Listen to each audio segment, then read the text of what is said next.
Hello, this is Dr. Christy Patton-Lokes, a chemical engineering professor at Missouri S&T. These series of videos are going to be for the course Thermodynamics 1, Chemical Engineering 2110. We're going to be starting with Chapter 1, which is an introduction to the last thing we really want to talk about is about all the various forms of energy and how they are transformed. And one of those is work. So we are taking the chemical point of view in this course. If you are taking something using the mechanical point of view, the sign on work will be different, okay? So this is going to be very important that you pay attention to this as you pick up other textbooks, for instance, or talk to friends who are taking other variations in this course. Work, you've probably seen this defined in other places. We use W to denote that, is how force changes as you go along a path of length L. Now recall that pressure is force per unit area, and I said this is going to be the form of force that we deal with most frequently in this course. So force, therefore, is P times A. And if I combine A and dl, this is P dV. And this is going to be the form we use. Now, I said that we want to use the chemical point of view. In the chemical point of view, we are looking at this force is being applied to something, and so therefore they are going to say that it is negative PADL, and so it is negative PdV. For the mechanical point of view, we say that work is the integral of positive PdV. So that sign right there is going to be what makes a difference. So for our purposes, positive work means the displacement is in the same direction as the force. This is compression. Work is done on the system. Negative is just the opposite. Displacement is in the opposite direction as the force, which is expansion, or work is being done by the system on the surroundings. Our units typically for this are going to be joules or foot-pounds force. Joules being for SI units, foot-pounds force for being American engineering. From your physics class, you probably have talked about all these various forms of energy. We have internal energy, which has the unlikely designation U, okay? U for internal energy because it's inside of you? I don't know. You need to come up with a way to remember it, but it's U. Kinetic energy, I'm going to abbreviate this in different ways. Sometimes I use KE, sometimes I'll use an energy with a subscript K for kinetic. But you'll recall perhaps from a physics class that this is 1/2 mv squared. Now, because V is volume most of the time, I am going to write it as a vector, not meaning that it's truly a vector. It is just simply because I want to keep it separated from volume and specific volume that we also use frequently. Potential energy, I use either a PE or an E subscript P, and that is mgz or h, okay? It's a height change. And total energy of a system, the energy that something has, okay, is the sum of these.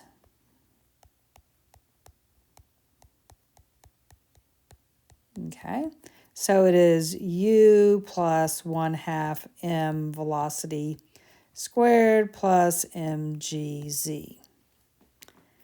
If I want to talk about specific energy, remember we had specific volume earlier? Specific energy, I'm going to designate with a little hat on the head, and it is the total energy divided by the mass. So that is going to be the total internal energy divided by its mass, which is specific internal energy, plus 1/2 mv squared divided by mass is 1/2 velocity or speed squared, plus mgz divided by mass is just gz. And our units for this are typically joules or BTUs. Now notice this again is a place where we just said that work would be measured in foot-pounds, and this energy is going to be measured in BTUs. So that's going to make working with those American engineering problems just that tiny bit harder. Let's look at an example of how we work with energy just as a refresher. Okay, in this case, a stuntman drives a 400-pound mass car over a cliff while driving at 100 feet per second. So this is my mass, this is my speed. It crashes to a stop 50 feet below. So this is going to tell me something about, I guess really it's a delta Z.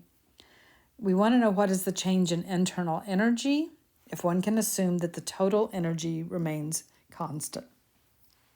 All right, so let's start with this part here about the total energy remains constant.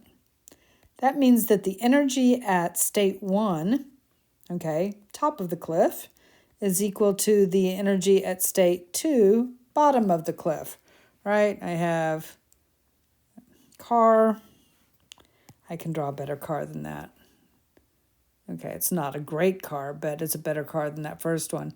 And it's driving along and it comes down a cliff. Crunch.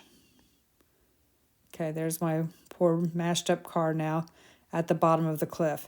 So delta Z here is going to be my total height differential here. And the velocity at the top is 100 feet per second. At the bottom is 0 feet per second, right? He comes crashing to a stop. And so this is my state 1. This is my state 2. So the total energy at state 1 is U plus 1/2 mv squared plus mgz1. This is equal to U2 plus 1/2 mv2 squared plus mgz2. Now G is going to be the same throughout the problem, and M, the mass, is going to stay the same throughout.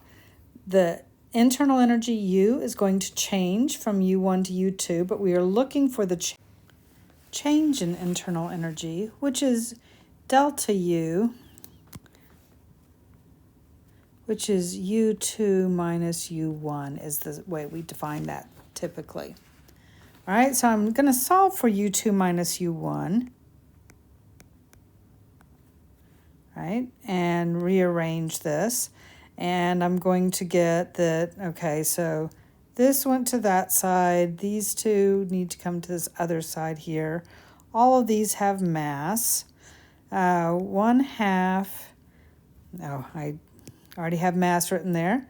V1 squared minus 1/2 V2 squared plus GZ1 minus GZ2. All right, this is going to be my delta U. Now, mass, I know it's 4,000 pounds mass. Velocity 1 is 100 feet per second, so this is V1. V2 is 0. And I'm going to change the color on that for clarity. Okay. Z1, it's 50 feet above, so that's 50 feet. And Z2 is the bottom, so that also is 0. Therefore, I can simplify this expression as delta U is the mass times 1/2 of the speed at state 1 squared plus G times Z1. If we substitute numbers in, I get 4,000 pounds mass times 1/2 of 100 feet per second squared plus 32.2 feet per second squared, that's the G value, times 50 feet. And I can clean this up a little bit, plug numbers in, and I get 2.644 times 10 to the 7th, and then my units are pounds mass, feet squared per second squared. Now that's gibberish units, that's none of the stuff that was recommended, so this is where we're going to use that G sub C. So in this case, 32.174 pounds mass, feet, is 1 pound force second squared.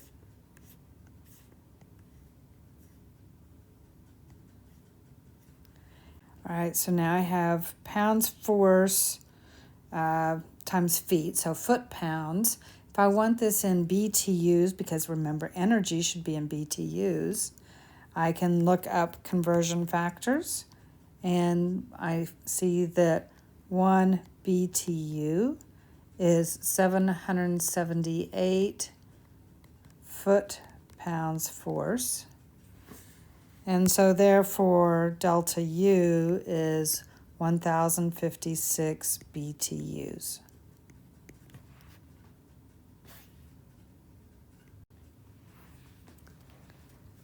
And let's wrap up this chapter by talking briefly about heat. Now, heat, we're going to use the symbol Q to designate that. It goes back to historically how they first defined this as caloric, when it was spelled with a Q, so caloric. But heat is the energy transferred between a system and its surroundings due to a temperature difference. All right. Now, our sign convention on this is that it is positive for heat transfer into a system and negative for heat transfer from the system. And the good news is this is universal. I don't need to know whether I'm doing chemical or mechanical. All right. Heat transfers via conduction or convection or radiation. And you may have run across those at some point in time. We're going to just collapse all of that into heat transfer.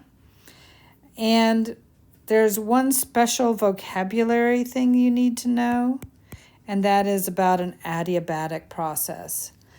An adiabatic process is one where there is no heat transferred. So we say Q equals 0, no heat is transferred.